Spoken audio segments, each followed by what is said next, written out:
un sol exondé, du sorgho à même de faciliter le travail des femmes en particulier. Des variétés d'arachides capables d'améliorer les revenus. Autant de technologies et d'innovations agricoles avérées en démonstration au technoparc de l'ITRA, à Dapaon et à Kara et touchées du doigt par des productrices et producteurs lors des journées portes ouvertes en décembre 2025, facilitées par le FSRP Togo. Je suis venue à l'ITRA et on m'a fait voir les différentes cultures et leurs avantages. Mais ce qui m'a plus impressionné au niveau de sorgho de taille courte, c'est que nous, en tant que femmes, je n'ai plus besoin de chercher un jeune pour mettre le sorgho à terre avant que je ne le coupe. Si mon sorgho est prêt, je peux aussi couper seul sans l'aide de quelqu'un et c'est moins fatigant. Si on arrivait à cultiver beaucoup ce sorgho, ça va nous aider dans la nutrition aussi. Nous allons solliciter les semenciers de tout faire pour que nous puissions avoir assez de semences pour pouvoir semer l'année prochaine. Une fois que le producteur sait que cette variété est précoce à haut rendement, l'affaire est déjà réglée. Notre rôle aujourd'hui, c'est retourner l'information auprès de ces producteurs, comme quoi nous avons visité et d'ici 1 an, 2 ans, nous aurons des semences certifiées que nous allons mettre à leur disposition, des variétés précoces et à haut rendement. Je voudrais sincèrement dire merci au gouvernement. Merci aux différents partenaires qui appuient l'ITRA dans ce genre de recherche. Car il y a déjà longtemps que nous, les producteurs, nous accusons l'ITRA. Que voilà, l'ITRA ne fait que continuer avec des vieilles variétés et nous n'avançons pas. Mais aujourd'hui, avec l'appui de ces partenaires, nous avons vu un grand changement. J'ai visité le parc de Davier, j'ai visité le parc de Dapan et j'ai vu que d'ici 1 an encore ou 2 ans, tout serait changé sur le terrain.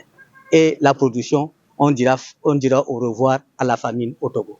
Pour l'ITRA, l'enthousiasme et l'engagement des productrices et producteurs à passer à l'action est à la fois une satisfaction et une opportunité stratégique majeure pour accompagner durablement l'innovation agricole au bénéfice des producteurs. L'ITRA, depuis 2023, a initié ce que nous appelons des parcs de technologie.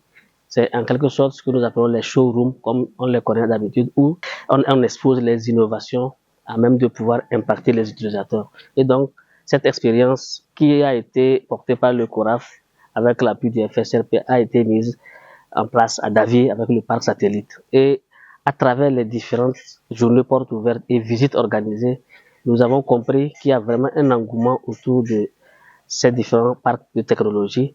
Mais le problème qui se posait, c'est que à chaque fois qu'il y a visite, il faut faire déplacer les producteurs et les acteurs depuis le nord, ce qui revenait un peu coûteux et techniquement aussi, ce n'était pas aussi assez aisé. Et donc, il est apparu nécessaire de pouvoir rapprocher ces différentes technologies de leurs utilisateurs primaires que sont les producteurs. Et donc, c'est ça qui a justifié le fait que, à partir de l'expérience de David, nous avons pensé qu'il est important de pouvoir étendre ces différents parcs de technologie là, à l'intérieur du pays, notamment dans la région de la Kara, à Sarakawa, et aussi dans la région des Savanes, à Dapao, pour pouvoir permettre aux producteurs d'être au quotidien en contact et qu'ils puissent venir au moment où ils veulent, sans contrainte budgétaire, pour visiter et voir ce qui se passe directement dans les parcs de technologie et ce qu'ils peuvent avoir comme innovation à pouvoir implémenter sur leur exploitation agricole. Nous voulons aussi à travers ces parcs montrer aux agriculteurs que les efforts que l'État est en train de faire pour pouvoir promouvoir l'agriculture de contre-saison, toutes les spéculations s'y prêtent.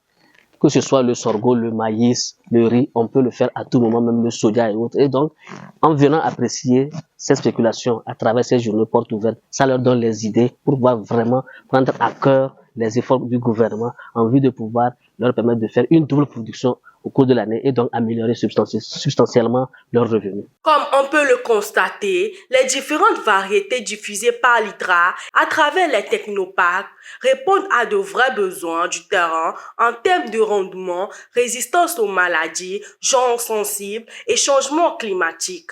Un contexte favorable pour la diffusion à grande échelle et un signal fort pour le renforcement de la crédibilité et de l'image de l'ITRA.